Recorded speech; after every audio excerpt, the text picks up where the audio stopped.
दोपहर के बाद का वक्त था। सब अपने अपने कमरों में दोपहर की झपकी ले रहे थे।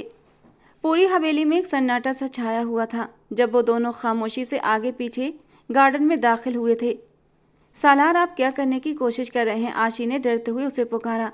आशी, खामोशी से चलो, बकवास मत करो। कहीं तुम्हारी आवाज़ अंदर सोते हुए लोगों की नींद खराब न कर दे, वरना सारा प्लान चौपट हो जाएगा। वो वापस पलटा और उसके होंठों पर उंगली रख दी और उसे खामोश रहने का इशारा कर दिया। आशी ने गुस्से से उसका हाथ अपने होंठों से हटाया।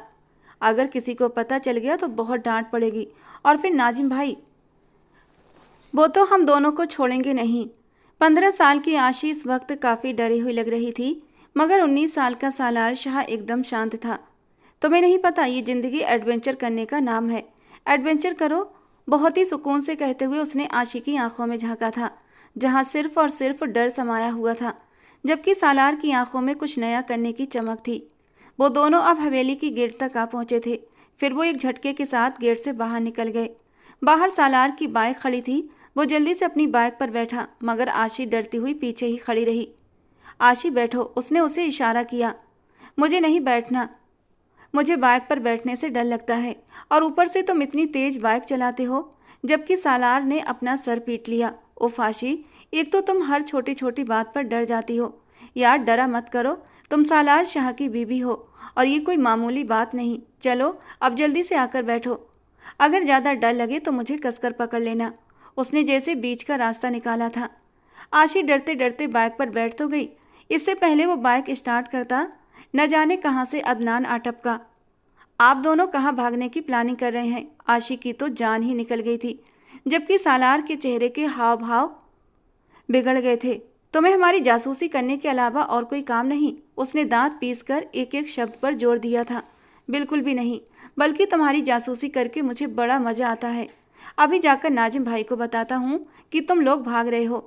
वो अपने दांत निकालता हुआ, इससे पहले कि हवेली के अंदर दाखिल होता, सालार ने उसे गिरबान से पकड़ा था। तुम्हें प्रॉब्लम क्या है?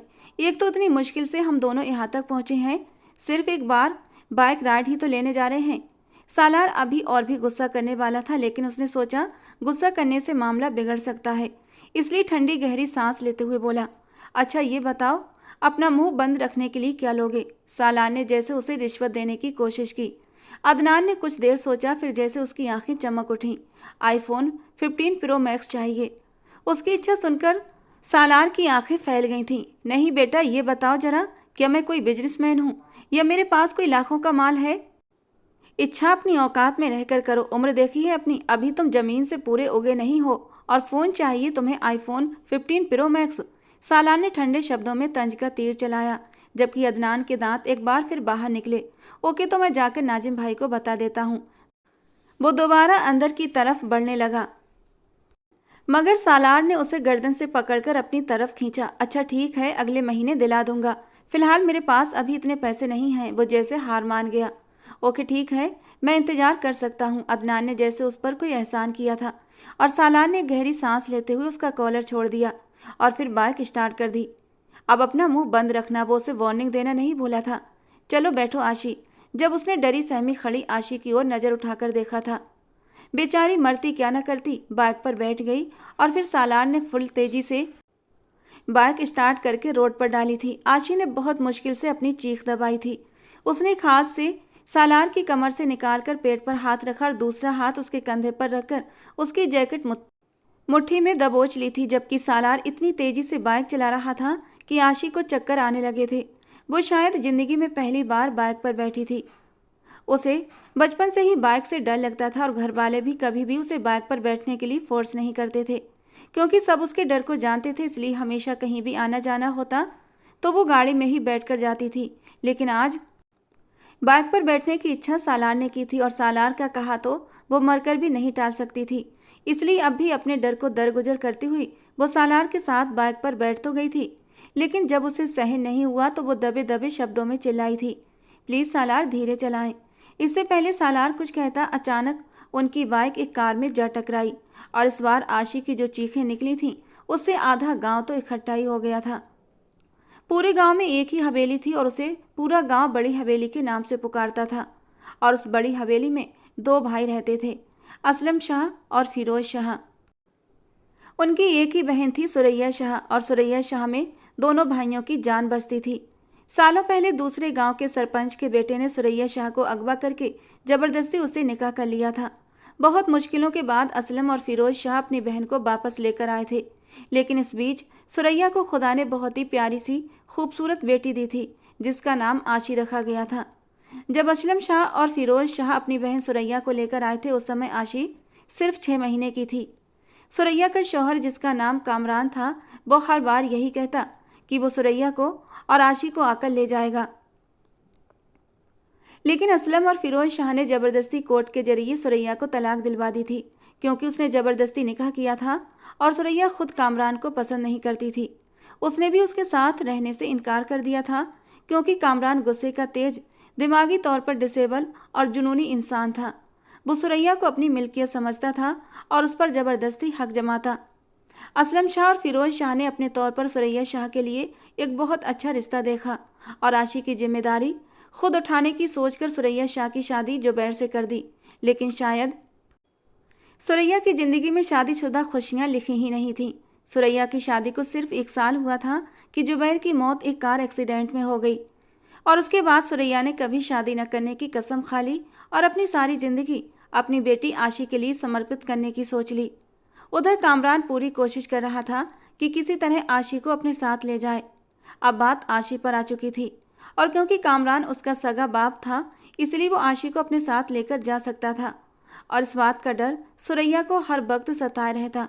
इसलिए उन लोगों ने 8 साल की आशी का निकाह 12 साल के सालार शाह के साथ कर दिया, और ये साबित कर दिया अब आशी कामरान की कुछ नहीं लगती।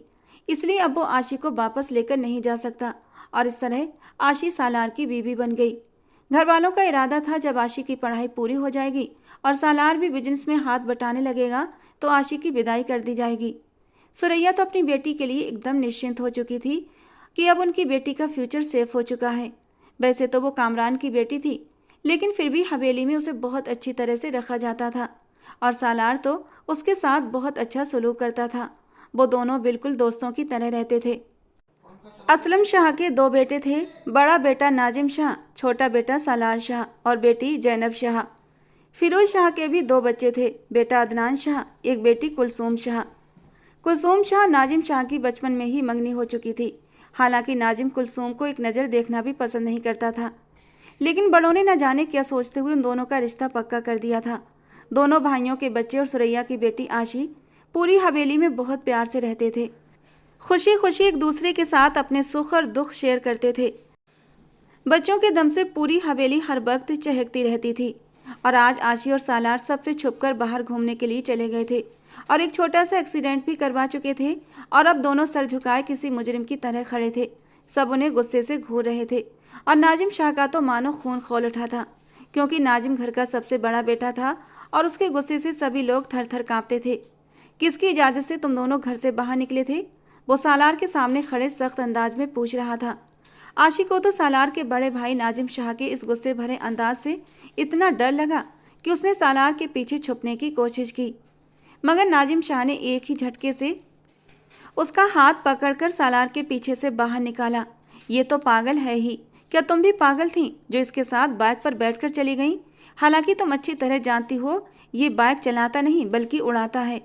नहीं भाई, मैं तो बस।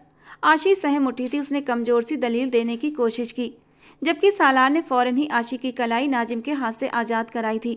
नाजिम भाई, जो भी कहना है मुझे कहें, आशी को सबसे दूर रखें।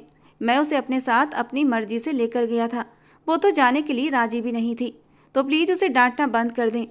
उसने दोबारा आशी को अपने पीछे छुपाया और नाजिम ने हैरत से उसका ये रवैया देखा। सुरैया बेगम भी न चाहते हुए सोचने पर मजबूर हुई थी। ऐसे होते हैं शौहर जो अपनी बीवी के सामने ढाल बनकर खड़े हो जाएं। सारी हवेली के लोग इस वक्त लॉन्ज में मौजूद थे और सालार की क्लास लग रही थी। क्लास लेने वाला फिलहाल नाजिम अकेला था, क्योंकि जब वो बोलता था तो किसी की हिम्मत नहीं होती थी कि कोई और बोले। बाकी सबका दिल चाह रहा था कि सालार की तबीयत सेट कर दें। अगर उसे या आशी को कुछ हो जाता तो क्या करते? वो तो भला हुआ मामूली सी खराशें आई थीं, कोई मेजर एक्सीडेंट भी हो सकता था, तो फिर क्या होता? नाजिम अपने गुस्से को काबू पाता हुआ सालार के सामने आकर खड़ा हुआ। पूरे 1 महीने तक तुम अब्बाई को हाथ भी नहीं लगाओगे, यही तुम्हारी सजा है। और सालार का इतना सा मुंह निकल आया था। ये क्या बात हुई नाजिम भाई, आप भी तो 18 साल की उम्र में बाइक चलाते थे ना, फिर मुझ पर ये पाबंदी। इससे पहले वो आगे कुछ बोलता, नाजिम ने गुस्से से आगे बढ़कर उसका कॉलर पकड़ लिया। बाइक चलाने और उड़ाने में बहुत फ़र्क होता है बेटा। अब मैं कोई बहस नहीं चाहता। अगर तुम्हारे साथ साथ आशी को कोई चोट लग जाती तो? देख रहे हो ना उसके चेहरे पर कितना डर है।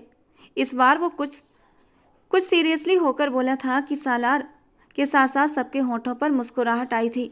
मासूम सी लड़की को तुमने शौहर होने का रौब दिखाकर डरा कर रख दिया है। जब मन करता है उसके ऊपर धौंस जमाकर कोई भी बात मनवा लेते हो। जबकि नाजिम की बात पर मासूम सी आशी के गाल शर्म से लाल हुए थे, तो वहीं सालार की आंखों में शरारत सी चमक उठी थी। उसने एक शरारती नज़र अपने पीछे खड़ी आशी पर डाली थी और नाजिम जैसे अपने शब्दों की गहराई समझकर फौरन सालार को छोड़ता हुआ सीढ़ियां चढ़कर अपने कमरे में गायब हो गया। सालार की माँ ने एक गुस्से भरी निगाह सालार पर डाली थी। पता नहीं मेरे दोनों बेटे किस पर चले गए हैं। बस सोच रखा है माँ को बेइज्जत करवा कर रहना है, वो भी दबे दबे गुस्से से चिल्लाई थी। नाजिम भाई के सामने तो सालार शर्मिंदा नहीं हुआ था, मगर माँ के सामने जरूर हो गया। Sorry mama. फौरन अपनी माँ का हाथ पकड़कर उसने अपने होठों से लगाया। बाकी सब उस मक्खनबाज को देखकर हंस पड़े थे और आशी तो बस सालार के चेहरे को देखती रह गई, जिसने आज उसके लिए स्टैंड लिया था। मोहब्बत आशी के दिल पर भी दस्तक दे चुकी थी।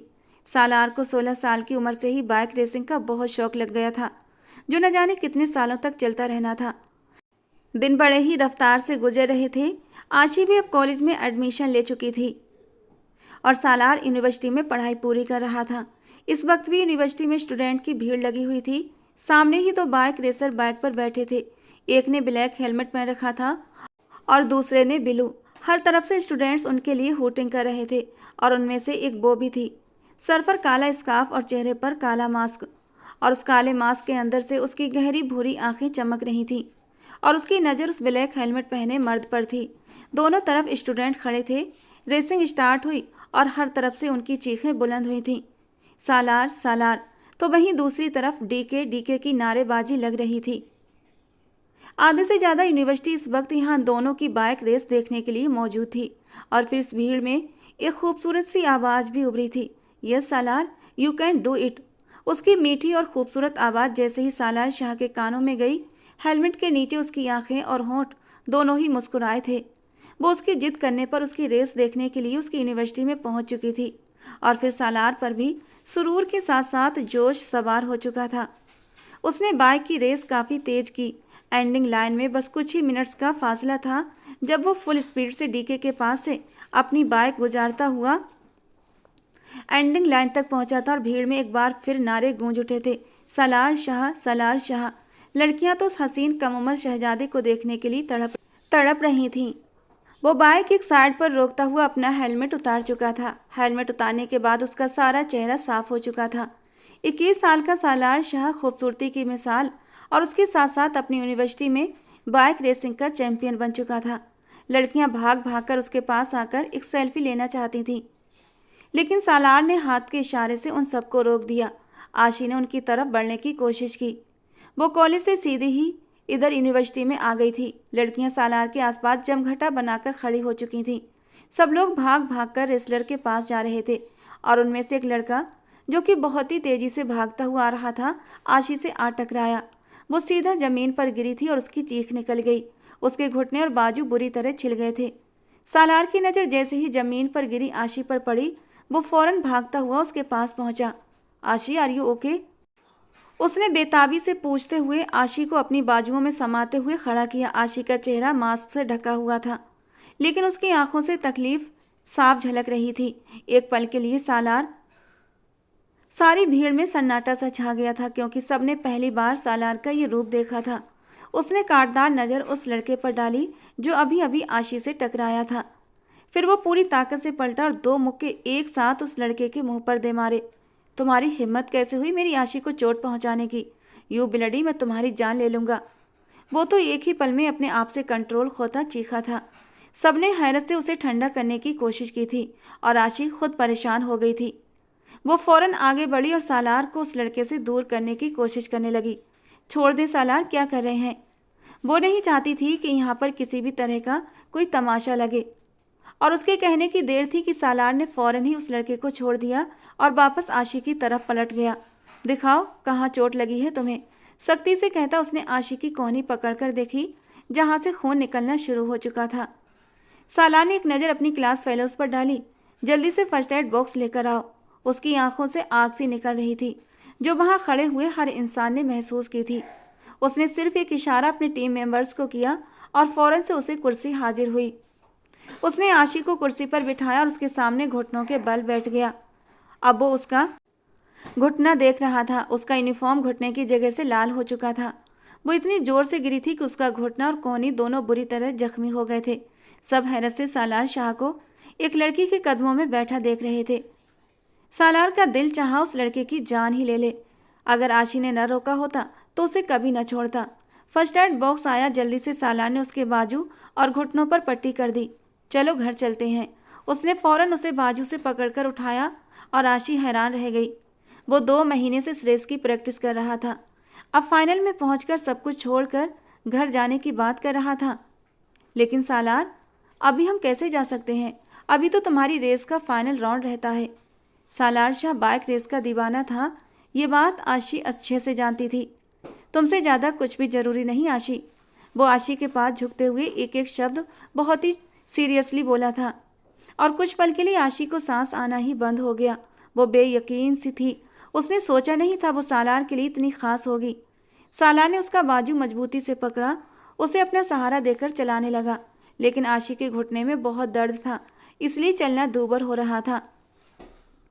रेस का हेड उसके सामने आकर खड़ा हो गया। इस तरह रेस छोड़कर कहाँ जा रहे हो सालार? सब परेशान हुए थे।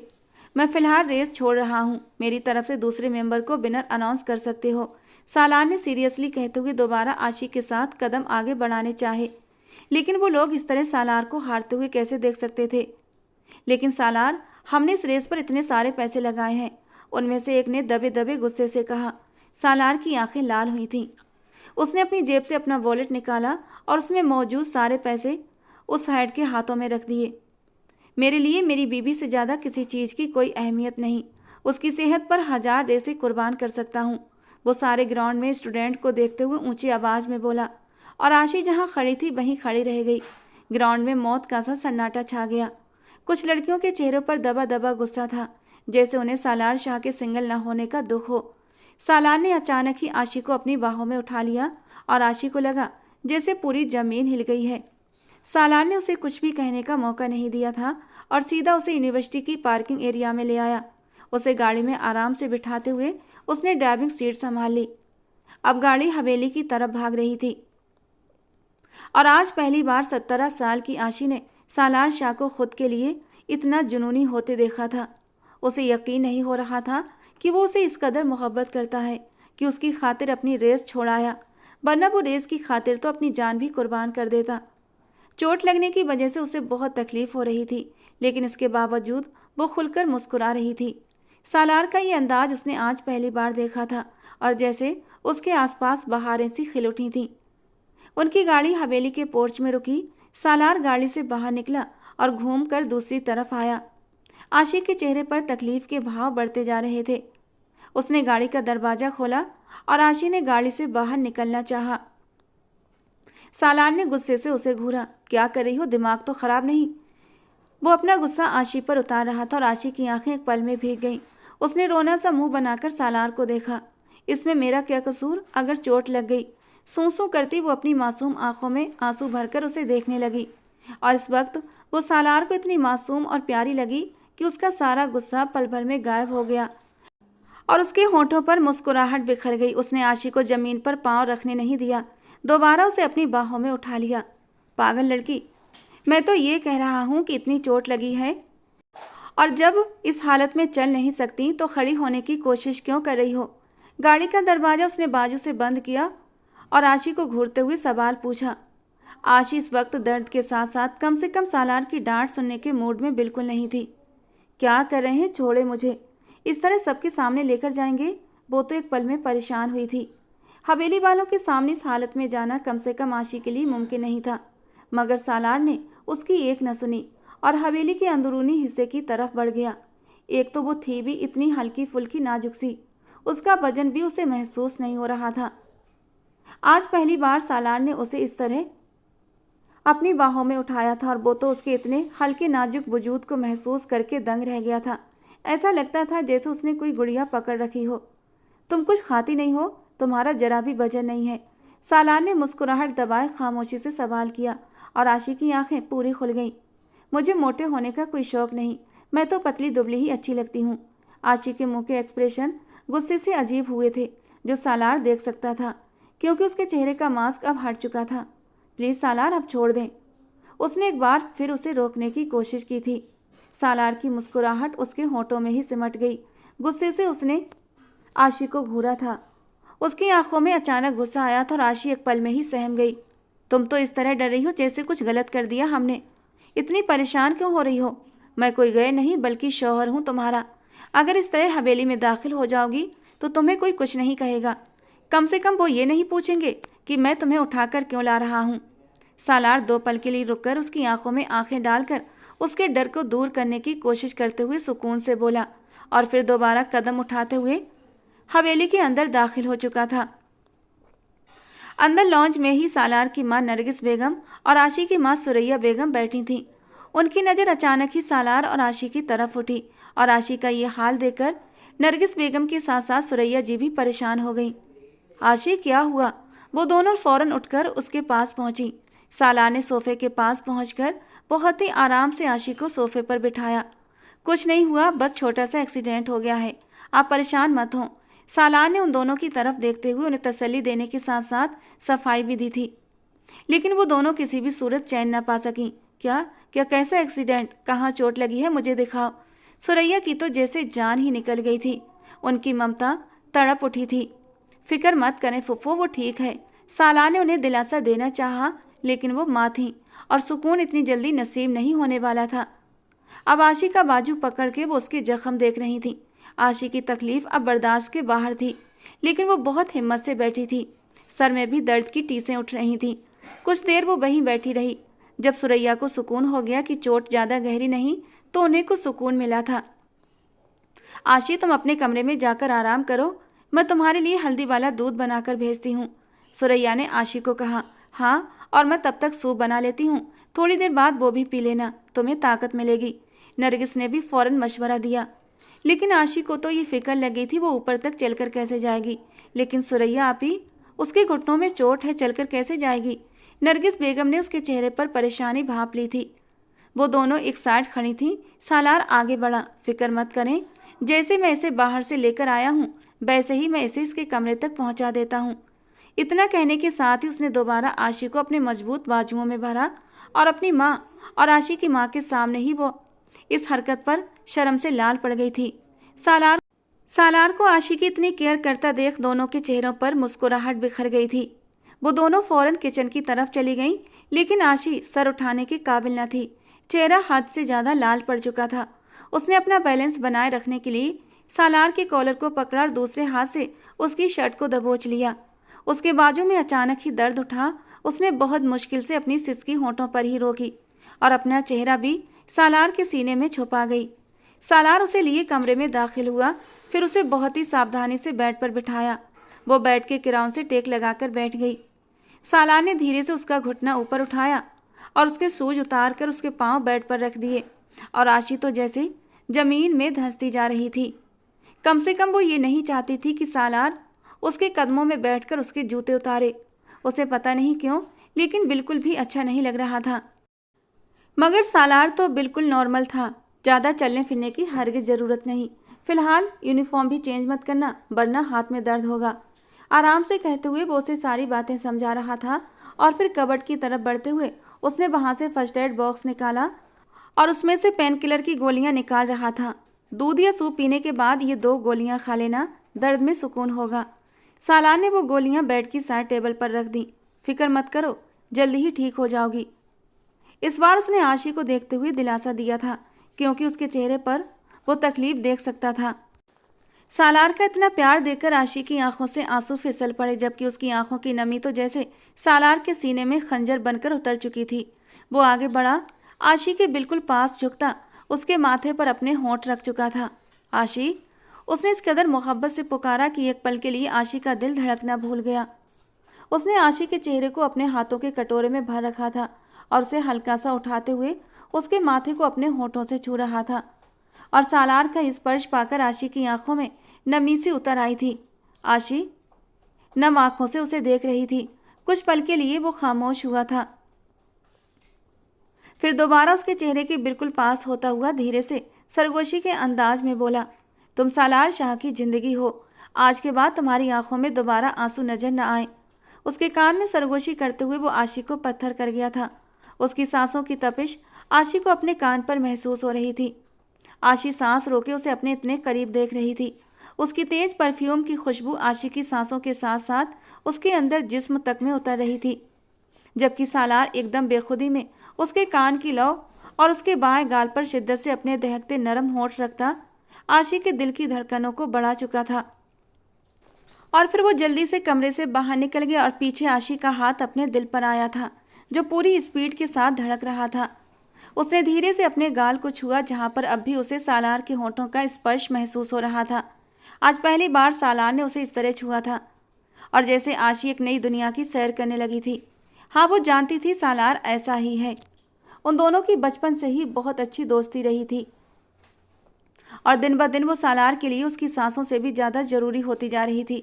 जैसे जैसे वक्त गुजर रहा था वैसे वैसे आशी की खूबसूरती भी बढ़ती जा रही थी और दोनों की मोहब्बत में भी और भी शिद्दत आती जा रही थी।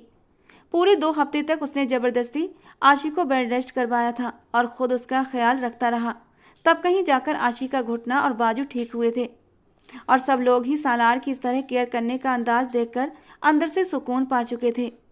लेकिन कौन जानता था कि फ्यूचर में क्या बड़ा हादसा होने वाला है। समय और भी आगे को सरक चुका था और 17 साल की आशी 19 साल की हो चुकी थी। उसने भी अब यूनिवर्सिटी में एडमिशन ले लिया था और आज वो बहुत खुश थी, क्योंकि वो सालार को बताना चाहती थी कि उसने एग्ज़ाम क्लियर कर लिया है और उसका एडमिशन भी हो चुका है, क्योंकि किसी को भी आशी पर भरोसा नहीं था कि वो एंट्रेंस एग्ज़ाम पास कर पाएगी। और आज वो बहुत ज़्यादा खुश थी और इसी खुशी में सारी हवेली में दंदनाती हुई फिर रही थी। वो जिस इंसान को ढूंढ रही थी वो उसे कहीं मिल नहीं रहा था। वो परेशान हुई कि वो आखिर कहाँ चला गया। वो गार्डन तक आई तो उसकी सोच के ठीक अनुसार सालार शाह यहीं बैठा हुआ था। वो फौरन भागती हुई सालार के सामने आई। सालार, मुझे आपको बहुत ज़रूरी बात बतानी है। उसके अंदाज में ही खुशी झलक रही थी। सालार, जो शायद किसी से फ़ोन पर बात कर रहा था, एक पल से पहले फ़ोन बंद कर दिया। वो आशी की तरफ पलटा, जिसने हाथ में कोई कागज़ पकड़ रखा था। आशी, अभी मेरे पास वक्त नहीं है, बाद में बात करेंगे, मुझे बहुत ज़रूरी काम है। वो बिना उसे देखे, बिना उसकी बात सुने हवेली के गार्डन से बाहर निकल गया और आशी ने बेयकीनी से उसे देखा। काफ़ी दिनों से उसे उसका रवैया समझ नहीं आ रहा था। वो आशी से ठीक से बात नहीं कर रहा था। हर वक्त आशी से दूर भागता, जैसे उसे आशी से बात करने में कोई दिलचस्पी ना हो। आशी ने बेयकीनी से अपना एडमिशन यूनिवर्सिटी कार्ड देखा और बेयकीनी से सालार की पीठ को देखा, जो अब गाड़ी में बैठ रहा था। और 2 मिनट बाद गाड़ी हवेली से बाहर भी निकल गई। कितने ही आंसू थे जो आशी की आंखों से बेमोल होते गालों पर फिसल रहे थे। 2 महीने से उसका रवैया बहुत बदल गया था। वो सालार जो आशी पर जान छिड़कता था, अब उसे आशी के होने या ना होने से कोई फर्क ही नहीं पड़ता था और आशी का दिल जैसे किसी अनहोनी के ख्याल से धड़क रहा था। उसे लग रहा था जैसे कुछ बहुत बड़ा होने वाला है। कुछ दिन और सरक गए थे, लेकिन आशी और सालार के बीच दूरियां वैसी ही थीं। वो नहीं जानती थी सालार को आखिर हुआ क्या है, जो उससे बात भी नहीं कर रहा था। उस दिन भी आशी जैसे ही सीढ़ियां उतरती नीचे आई तो उसने देखा सालार नीचे लॉन्ज में दाखिल हो रहा था और उसके साथ कुछ लोग भी मौजूद थे। लॉन्ज में एक साइड पर नरगिस बेगम और सालार के पापा असलम शाह बैठे हुए थे। वो उन्हें फ़ोन करके पहले ही बता चुका था कि उसके साथ कोई ख़ास मेहमान आ रहे हैं और नरगिस के साथ साथ असलम शाह भी देख रहे थे कि वो किसको अपने साथ लाया है। आशी ने देखा एक कोई आदमी था 30-32 साल का, उसके साथ एक 20-22 साल की लड़की भी थी और उनके साथ एक औरत भी थी। वो सारे लोग लॉन्ज के सोफे पर बैठ गए। सालार, ये सब कौन है और तुम्हें हमसे क्या ज़रूरी बात करनी थी? असलम शाह ने सीरियसली उसे बात की शुरुआत की। आशी के पीछे ही घर की बाकी लड़कियां यानी कुलसूम और जैनब भी खड़ी थीं। न जाने क्यों सालान ने सब लोगों को इकट्ठा कर रखा था। सालान ने एक नज़र सुरैया बेगम की तरफ देखा। आंटी, ये जीनत है, मेरी यूनिवर्सिटी फेलो, मैं इसे पसंद करता हूँ और इससे शादी करना चाहता हूँ। सालार के शब्द थे या पिघला हुआ शीशा जो आशी के कानों में उतर गया था। आशी को लगा जैसे किसी ने उसके सर पर आसमान गिरा दिया हो। उससे ज़्यादा बुरा हाल तो कुलसूम और जैनब का भी था। दोनों की नज़रें टकराई थीं। उन दोनों को सालार से ये उम्मीद नहीं थी, बल्कि हवेली में किसी को भी सालार से ये उम्मीद नहीं थी। आशी और सालार की बॉन्डिंग इतनी अच्छी थी कि कोई सोच भी नहीं सकता था कि सालार दूसरी शादी की बात करेगा। और आशी का सांस तो जैसे आना रुक गया था। वो अब इस बात से नामे सर हिलाती हुई जैसे निढाल हुई थी। इससे पहले वो सीढ़ियों से गिर जाती, जैनब और कुलसूम ने उसे थाम लिया था। उसकी नज़र सिर्फ सालार की तरफ थी, जो उसकी तरफ देख भी नहीं रहा था, जबकि असलम और फिरोज शाह के वजूद में जैसे किसी ने आग भड़का दी। ये तुम क्या कह रहे हो? तुम होश में तो हो? असलम साहब गुस्से से गरज उठे थे, जबकि फिरोज शाह का गुस्सा भी बहुत तेजी से आग पकड़ चुका था। ये क्या बकवास कर रहे हो सालार? तुम होश में तो हो? जबकि सुरैया बेगम का तो सांस ही रुक गया था। उनकी नज़र सीढ़ियों पर खड़ी अपनी बेटी आशी पर गई। किसी को भी सालार से उम्मीद नहीं थी कि वो दूसरी शादी की बात करेगा। सालार, तुम मेरी बेटी के साथ ऐसा कैसे कर सकते हो? सुरैया के शब्दों में सारे जहां की तकलीफ समा गई थी और सालार ने सिर्फ एक नज़र सुरैया की नज़रों का पीछा करते हुए आशी को देखा था। अगले ही पल उसने अपना चेहरा मोड़ लिया और जैसे किसी ने आशी की सांस रोक दी थी। वो वहीं सीढ़ियों पर गिर पड़ती। जैनब और कुलसूम ने उसे बहुत मुश्किलों से पकड़ा। आशी, क्या हुआ?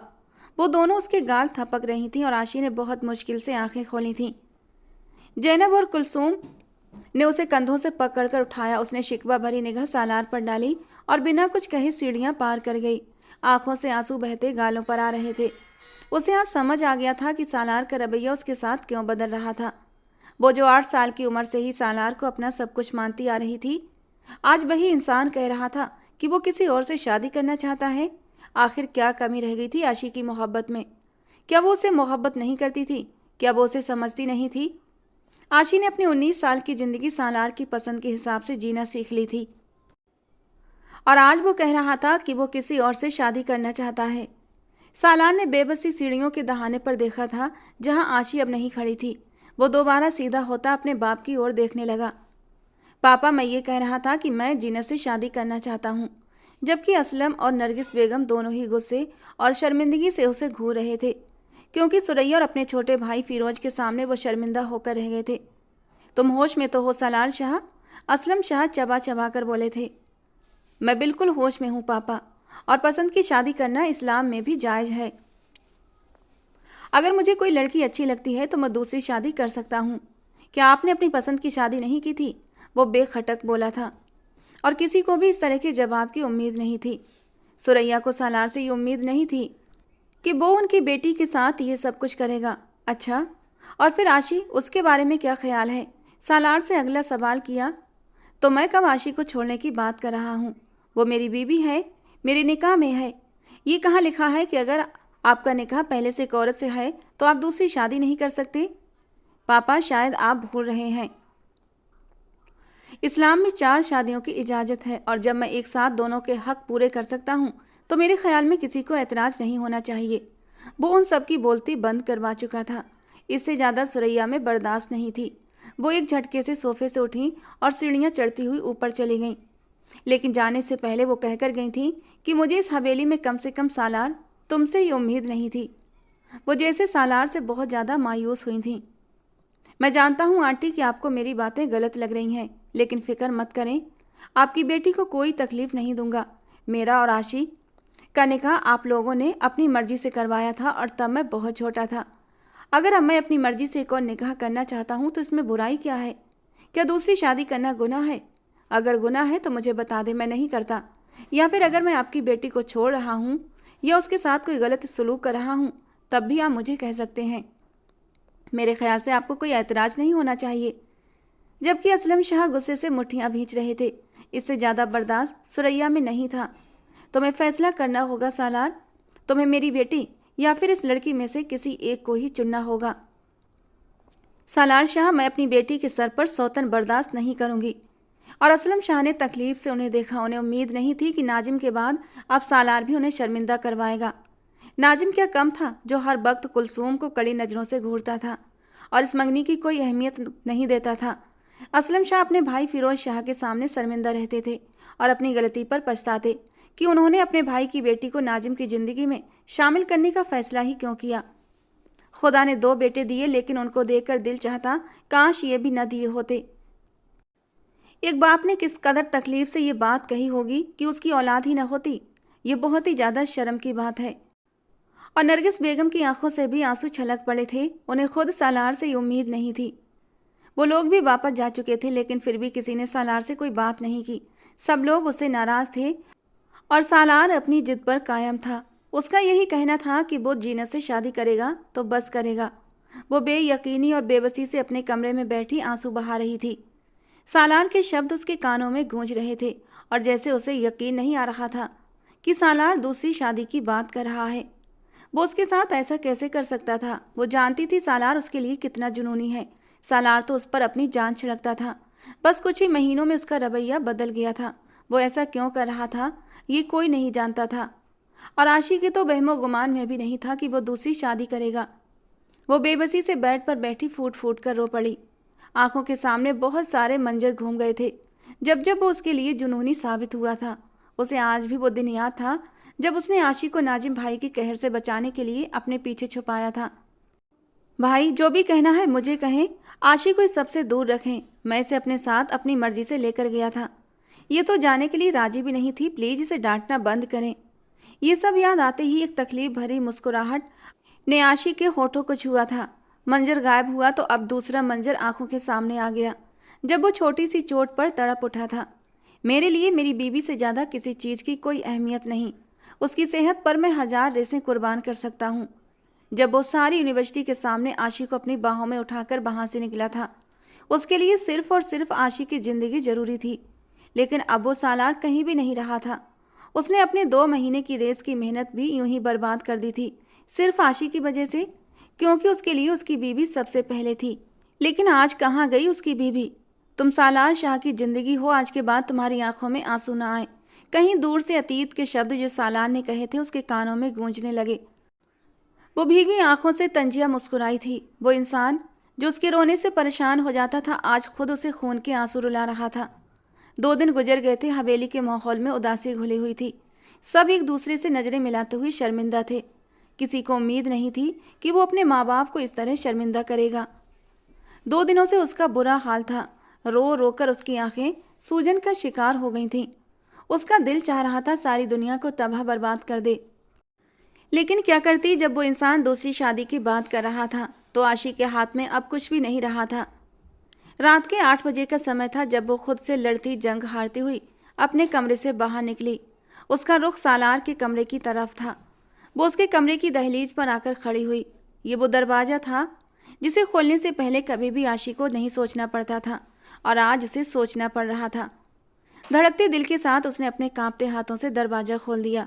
वो बेयकीन सी बेबसी से उस कमरे को देख रही थी। उसे याद आया वो किस तरह भागती हुई कमरे में आ जाया करती थी और किस तरह बेड पर चढ़कर बैठ जाती और सालार को सारे दिन के किस्से सुनाती थी और वो भी हंस हंस कर उसकी बातें सुनता था। उसने सारी ज़िंदगी इस कमरे को अपना कमरा समझा था क्योंकि वो जानती थी एक दिन उसने इसी कमरे में आना है। उसने अपने अलावा किसी दूसरी औरत को इस कमरे में देखने का सोचा भी नहीं था और आज वो देख रही थी इस कमरे के चप्पे चप्पे में उसी की यादें जुड़ी हुई थीं। वो बेयकीनी से कमरे के दीवारों को निहार रही थी जब उसे ड्रेसिंग रूम से कोई चीज़ के गिरने की आवाज़ आई थी। वो अपने आंसू साफ करती हुई ड्रेसिंग रूम में दाखिल हुई तो सालार कबर्ड खोलकर अंदर झुका कुछ कर रहा था। वो इस वक्त बिना शर्ट के था। ब्लैक सैंडो में उसके मजबूत मसल्स पूरी तरह उभर कर सामने आ रहे थे। इससे पहले भी वो कई बार उसके कमरे में आ चुकी थी जब सालार बिना शर्ट के हुआ करता था और वो उस पर झूठ मूठ नाराज हो जाता। लड़की तुम्हें शर्म नहीं आती, इस तरह मेरे कमरे में चली आती हो। वो अपनी शर्ट पहनता हुआ आशी के सामने शर्मिंदा हो जाता था तो आशी भी बेझिझक कह देती किसी गैर के कमरे में नहीं आती, आखिर को तो मेरे शौहर हो। और सालार शरारत से उसके करीब होते हुए उसे बाहों में लेकर अपने करीब करने की कोशिश करता तो वो बिदक कर पीछे हट जाती।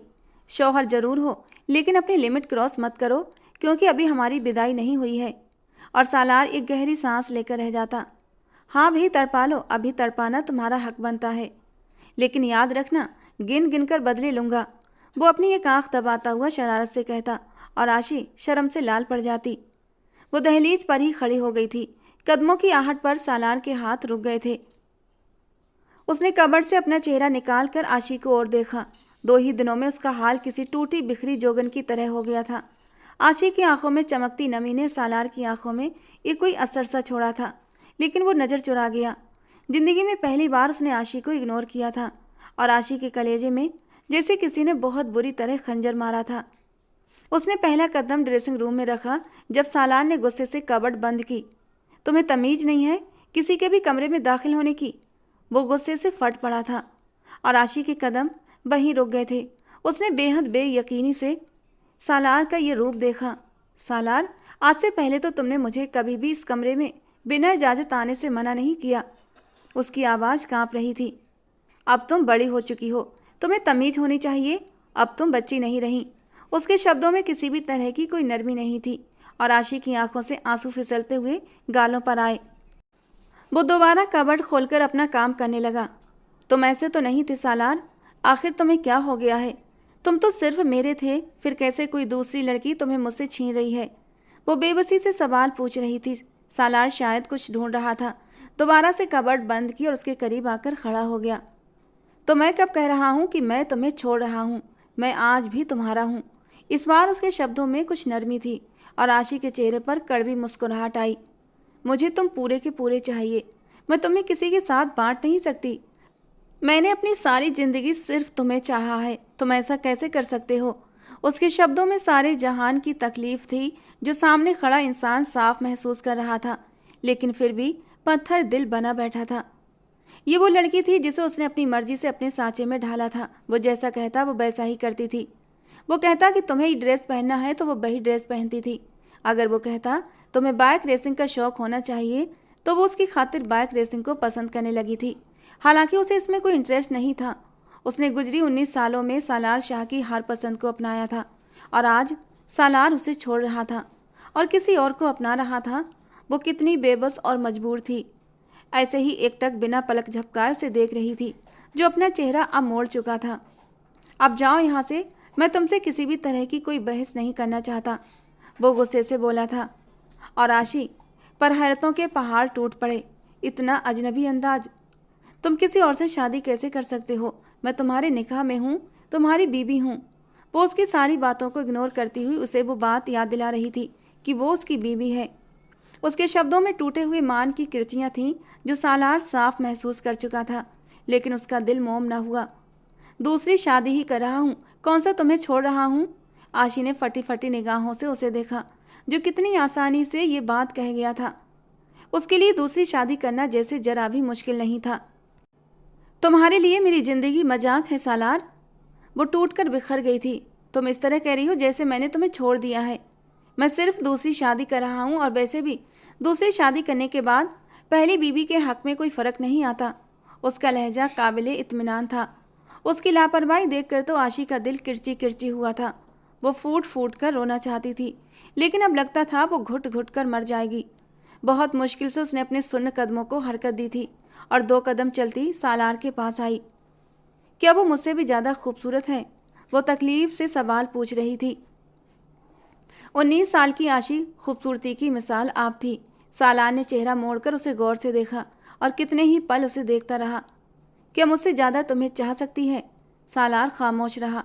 तो वो और भी उसके करीब आई थी। क्या वो मुझसे ज़्यादा आपके लिए पागल है? वो एक के बाद एक सवाल कर रही थी और इस बार सालार कुछ नहीं बोला, और वो उसकी और भी करीब होती हुई किसी टूटी डाल की तरह उसके सीने से लगकर फूट फूट कर रोने लगी। सारी दुनिया में अगर कहीं सुकून मिल सकता था तो वो इस शख्स के सीने से लगकर ही मिल सकता था। मत करें सालार ऐसा, मैं तुम्हारे बिना मर जाऊंगी। मैंने सारी ज़िंदगी सिर्फ तुम पर अपना हक समझा है। मैं तुम्हें किसी दूसरी औरत के साथ बांट नहीं सकती। खुदा के लिए अपने हाथों से बेशक मेरा गला दबा दो, मुझे मार दो, लेकिन ये जुल्म ना करो।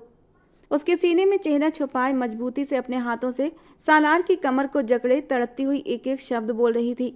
सर से लेकर पैर तक तकलीफ का शिकार थी। सालार ने नरमी से उसे खुद से दूर किया।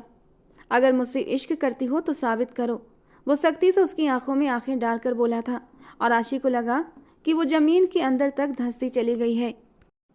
वो बेयकीनी से उसे देखकर एक कड़वी मुस्कान के साथ पीछे हो गई थी। मुझे उम्मीद नहीं थी कि ज़िंदगी में कभी ऐसा दिन भी आएगा जब मुझे ये साबित करना होगा कि मैं तुमसे इश्क करती हूँ। मैं आपके लिए किस हद तक पागल हूँ, तो आपको सबूत चाहिए। वो खोखली हंसी हंस पड़ी थी, ऐसी हंसी जिसमें सिसकियों की तकलीफ थी। वो नामे सिर हिलाती 2 कदम पीछे हटी। तो आज ही आशी शाह आपको ये साबित कर देगी कि मैं आपकी खुशी के लिए कुछ भी कर सकती हूँ।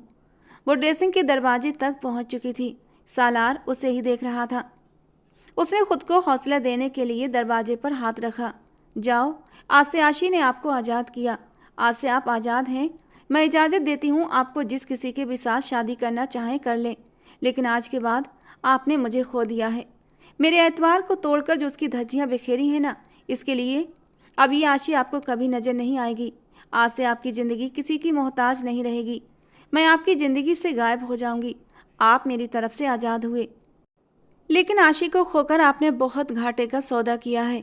बस खुदा आपको खुश रखे। मैं सारी ज़िंदगी आपकी बीवी बनकर रहूंगी, लेकिन कभी आपकी तरफ नहीं पलटूंगी। उसकी आंखों में अजीब सी बहशत थी। सालार एकटक उसे देख रहा था, जो मजबूती से पलटी और कमरे से बाहर निकल रही थी। इस कमरे में दाखिल होते वक्त वो कितनी टूटी हुई थी और वापसी पर उतनी ही मजबूत हो गई थी। और आशी ने बाकी साबित कर दिया कि वो उसके प्यार में पूरी पागल है। उसने सारी हवेली वालों को कह दिया कि कोई भी सालार को दूसरी शादी से मना नहीं करेगा, और सब लोग बहुत हैरान थे।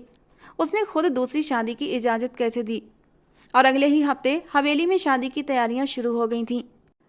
सिर्फ 2 दिन रह गए थे उनकी शादी में, और उधर कुलसूम बेहद परेशान थी। वो हैरान थी कि आखिर नाजिम कहाँ चला गया। अगर नाजिम हवेली में होता तो यकीनन वो ये शादी रोक देता, लेकिन नाजिम 2 दिनों से गायब था। आखिर वो 2 दिनों से कहाँ था, वो समझ न सकी। वो कुलसूम से बहुत कम बात करता था। उसे कुलसूम पसंद नहीं थी, इसलिए उसके सामने वो बहुत कम आती थी। कभी कभी उसे लगता कि बड़ों ने उनकी मंगनी नाजिम से करवाकर बहुत गलत किया।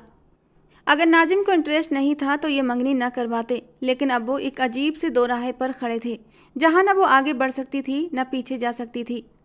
मेहंदी की रस्म बहुत धूमधाम से की गई थी, और आशी ने बहुत मुश्किलों के बाद खुद को सालार की शादी देखने के लिए तैयार किया था। अंदर से उसका दिल खून के आंसू रो रहा था, लेकिन वो खुद को तैयार कर चुकी थी। वो सारी रात रोई थी। आज वो दिन था जब सालार किसी और का हो जाएगा। जीनत और उसकी सारी फैमिली हवेली में ही मौजूद थे। वो लोग गांव में रहकर ही सारी रस्में पूरी कर रहे थे, इसलिए उनकी सारी फैमिली हवेली में ही रुकी हुई थी। कल रात मेहंदी की रस्म हो चुकी थी, और ये अगली सुबह का मंजर था, जहां सारी शाह फैमिली ड्राइंग टेबल पर बैठी खाना खा रही थी।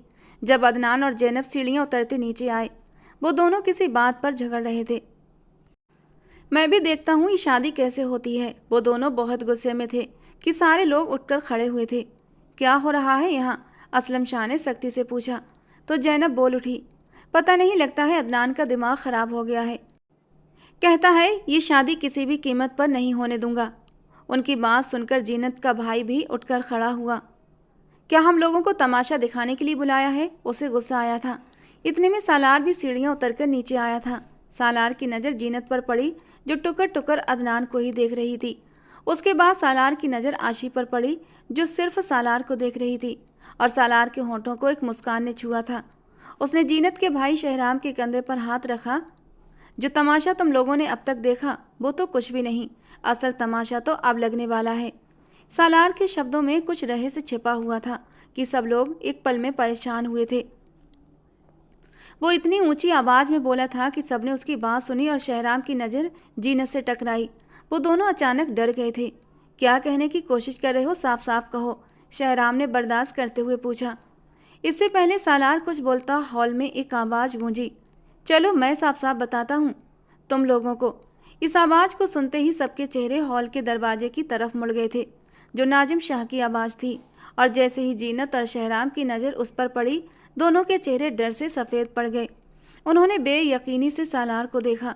ये कौन है? शहराम ने जैसे अनजान बनते हुए सवाल पूछा, तो सालार के होठों को एक मुस्कान ने छुआ। वैसे तो लोग इन्हें एडवोकेट नाजिम शाह के नाम से जानते हैं, लेकिन ये मेरे बड़े भाई हैं। इनकी खातिर तो मैं जान भी कुर्बान कर सकता हूँ, तो फिर शादी का ड्रामा करना तो बहुत छोटी सी बात है। उसके शब्द सब लोगों पर बम बनकर गिरे थे। सालार के साथ साथ सारे लोग उलझ गए थे। ये तुम दोनों क्या पहेलियां बुझा रहे हो? सारी बात साफ साफ कहो, असलम शाह ने दोनों बेटों को घूरते हुए कहा। मैं आपको बताता हूँ। नाजिम अब उनके करीब आया था कि यहाँ पर चल क्या रहा है। नाजिम की बात पर सब लोग हैरानों परेशान खड़े थे। बड़ों से लेकर छोटे तक सारे उलझे हुए थे। जैसा कि आप सब जान ही गए हैं, मैं वकालत की स्टडी स्टार्ट कर चुका हूँ, तो मैं फ़िलहाल अपने सर के साथ असिस्टेंट के तौर पर काम कर रहा हूँ। उनके पास एक केस आया था। एक गिरोह था जिनमें 8 से 10 लोग शामिल थे। उनमें एक लड़की थी जो हर दूसरे शहर जाती और फिर वहाँ पर कुछ अमीर लड़कों को फांस कर उनसे शादी का ड्रामा करते। शादी करने के बाद अमीर लड़के की सारी दौलत अपने नाम करवाते और फिर उस पर हरासमेंट का केस करके उस लड़के को जेल करवा देते और खुद सारी दौलत लेकर वहां से फरार हो जाते। नाजिम शाह बोल रहा था और सारे हैरत से उसे सुन रहे थे। जैसे जैसे वो बोल रहा था वैसे वैसे जीनत और उसके सारे खानदान का चेहरा सफ़ेद पड़ रहा था। 15 से 20 ऐसे हादसे हुए थे जिनकी रिपोर्ट्स हमारे पास थी और ये केस मेरे सर के पास आया था। उन्होंने मुझसे मदद मांगी कि हमें सारे गिरोह को ट्रैप करना है। तब मेरे मन में एक आइडिया आया, क्यों ना मैं भी उनका विक्टिम बन जाऊं। उन दिनों मैं कुछ परेशान रहने लगा था क्योंकि मैं नहीं चाहता था कि हवेली में आकर शादी करने का मैं ड्रामा करूं और फिर सारे लोग परेशान हो जाएं। सबको वैसे भी लगता है कि मैं कुलसूम को काफ़ी तकलीफ दे चुका हूं। उसने आखिरी बात कुलसूम को देखकर कही थी। हाँ, मैं शुरू से कुलसूम को पसंद नहीं करता था, लेकिन धीरे धीरे अब मैं उससे मोहब्बत कर बैठा हूँ और मैं उसे पूरे दिल से अपनाना चाहता हूँ। और नाजिम के मुंह से ये बात सुनकर कुलसूम की आंखों से आंसू छलक पड़े थे। खैर, मैं इस गिरोह को लेकर बहुत परेशान था और फिर ये बात मैंने सालार से शेयर की थी, तो सालार ने मुझे इस बात का हल बताया। उसने कहा वो मेरी मदद करेगा और शादी का ड्रामा करेगा। मैंने मना किया, लेकिन उसने कहा आशी उसे समझती है और वैसे भी वो कौन सा शादी करेगा। हमें सिर्फ इस सारे गिरोह को एक जगह इकट्ठा करना है ताकि हम सबको एक साथ पकड़ सकें। और आशी जैसे सांस लेना भूल गई थी। नाजिम खामोश हुआ। अब सालार ने बोलना शुरू किया। नाजिम भाई ने पहले ही सारे गिरोह के बारे में पता करवा लिया था। हमें सिर्फ उनको ट्रैप करना था और इन्हीं दिनों जीनत हमारी यूनिवर्सिटी में मुझे फंसाने के चक्कर में थी, तो बस मैंने जानबूझकर उसे ये राह दी कि मैं उसके जाल में फंसता जा रहा हूँ और फिर बात शादी तक पहुँच गई। इन लोगों को पता चला हम लोग गांव में रहते हैं और बहुत ज़्यादा अमीर हैं, तो इन लोगों को तो जैसे छुपने का एक बेहतरीन मौका मिल गया था, क्योंकि इन लोगों को पता था पुलिस इनके पीछे है। मैं इन सबको अपने साथ गांव लेकर आया, लेकिन मैं जानता था सारे शादी के मौके पर बाहर निकलेंगे, क्योंकि सारा गिरोह हमें एक साथ चाहिए था। इसीलिए मैंने ये शादी करने का ड्रामा किया। सालार का चेहरा गुस्से से लाल था। अपनी बात कहकर वो खामोश हुआ तो दूर दूर तक खामोशी छा गई। शहराम और जीनत के चेहरे डर से सफ़ेद पड़ गए थे। उनके खामोश होने के बाद एक बार फिर नाजिम बोल उठा। जैसा कि मैं इन लोगों से मिलने के लिए गया, इन लोगों ने मेरा चेहरा देख लिया था और ये भी जान गए थे कि मैं एक वकील हूँ। इसलिए जब ये लोग हवेली आए तो मैं हवेली से बाहर निकल गया था और पिछले 2 दिनों से मैं फार्म हाउस में था, क्योंकि अगर ये लोग मुझे देख लेते तो जान जाते ये हमारा प्लान है। इसलिए मैं यहाँ मौजूद ही नहीं था। नाजिम के चेहरे पर शातिराना मुस्कुराहट थी। इससे पहले वो कुछ सोच समझ पाते पुलिस आ चुकी थी। फिक्र मत करो, हवेली में हर जगह सीसीटीवी कैमरे लगे हुए हैं। तुम लोगों की बातें जो तुम लोग वहाँ गेस्ट रूम में बैठकर करते थे, हम सारी बातें रिकॉर्ड कर चुके हैं। सालार ने सबके सरों पर एक और धमाका किया था। सालार शहराम और जीनत के पास आया। उम्मीद है तुम लोगों को सबक मिल गया होगा। दूसरों की जिंदगियों के साथ खेलने से पहले इस शाह खानदान को याद रखना। सालार के चेहरे पर आज मुस्कुराहट ही अनोखी थी। उसने 2 उंगलियां माथे तक ले जाकर सलाम करने जैसे अंदाज में कहा था और फिर पुलिस उन सबको पकड़ कर ले गई। सालार की नज़रें सिर्फ आशी को ढूंढ रही थीं, जो नाव में सर हिलाती हुई पीछे हो रही थी। सालार ने कुछ कहने के लिए होंठ खोले, लेकिन वो गुस्से से वापस पलट गई और सीढ़ियां चढ़ते हुए भागकर अपने कमरे में जाकर गायब हो गई। इससे पहले वो लोग सालार को इस कारनामे पर शाबाशी देते, वो एकदम ही बोल उठा, यार मेरी तो बीवी नाराज़ हो गई, अब मुझे उसे मनाना पड़ेगा, जो बहुत ही मुश्किल काम है। इससे पहले नाजिम कुछ कहता वो फौरन ऊपर भागा था और सब लोग खिलखिलाकर हंस पड़े थे। उसे अब आशी को मनाना था, उससे माफ़ी मांगनी थी। उधर कुलसूम नम आँखों से नाजिम को देख रही थी, जो आज पहली बार उसे प्यार भरी नज़रों से देख रहा था। वो नम आंखों से मुस्कुरा दी। वो बिना शोर पैदा किए कमरे का दरवाज़ा खोलकर अंदर दाखिल हुआ। वो बेड पर बैठी दोनों हाथ चेहरे पर रखकर रो रही थी। सालार ने धीरे से कमरे का दरवाज़ा बंद कर दिया और फिर कदम कदम चलता उसके पास जा पहुंचा। आशी, उसने मोहब्बत से पुकारा था कि एकदम आशी के बहते आंसू रुक गए। उसने अपने गालों के आंसू साफ किए और चेहरा मोड़ा। आशी, उसने दोबारा पुकारा था। उसकी पुकार में सिर्फ मोहब्बत थी, जुनून की आखिरी हदें थीं। लेकिन आशी के दिल की तकलीफ अभी तक वैसी ही थी। खुदा ना खास्ता अगर वाकई वो किसी और से शादी कर लेता तो क्या होता। बेशक ये एक ड्रामा था, लेकिन वो शादी करने वाला था, और शादी कोई मजाक तो नहीं। वो उसके पास ही बेड पर बैठ गया। आशी ने अपना चेहरा दोबारा अपने हाथों में छुपा लिया तो सालार ने उसके हाथ पकड़ते हुए चेहरे से पीछे कर दिए। आई एम सॉरी, उसने नरमी से माफ़ी मांगी थी।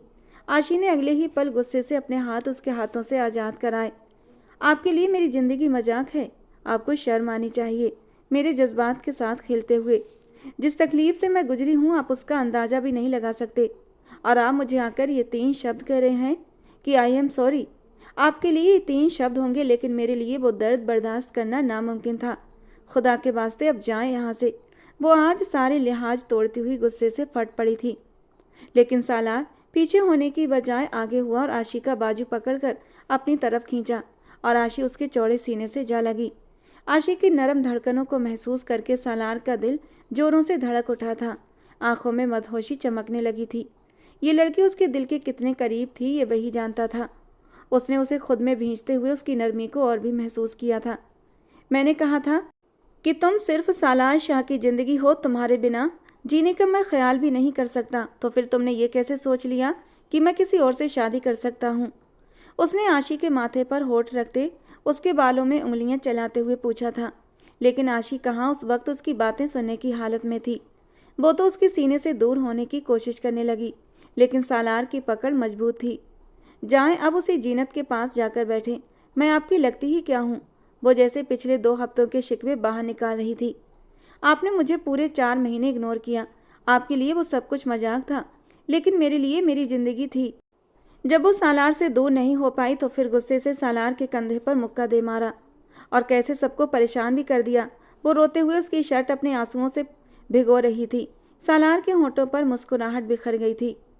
बस मैं सारी प्लानिंग कर रहा था, इसके लिए मुझे वक्त की ज़रूरत थी, लेकिन आई प्रॉमिस अब तुम्हें बिल्कुल भी इग्नोर नहीं करूँगा। चलो माफ़ कर दो ना यार। वो मासूमियत की इंतहा करते माफ़ी मांग रहा था कि आशी को और भी गुस्सा आया। जाएं यहाँ से, मुझे अकेला छोड़ दें। आशी एक बार फिर उससे दूर होने की कोशिश करने लगी कि सालार की आंखों में उसकी बात सुनकर नागवारी उतर आई। खबरदार, जो अगर आज के बाद छोड़ने की बात कही तो बहुत बुरा पेश आऊँगा। वो अचानक गुस्से में आता इतनी सख्ती से बोला कि आशी का सांस भी रुक गया था। मेरी ज़िंदगी में पहली और आखिरी खुशी सिर्फ तुम हो। तुम्हारे सिवा मैं किसी दूसरी लड़की के बारे में कभी सोच भी नहीं सकता। तुम ही हो आशी जो सालार शाह की बीवी बनने की हिम्मत रखती हो। तुम्हारे अलावा ये हिम्मत कोई और नहीं कर सकता, और किसी को मैं इजाज़त हरगिज़ नहीं दूंगा कि वो मेरी आशी की बराबरी कर सके। वो दोबारा नरमी से कहते उसके माथे पर होंठ रखता अब उसके नरम लबों पर अपना प्यार भरा स्पर्श छोड़ चुका था।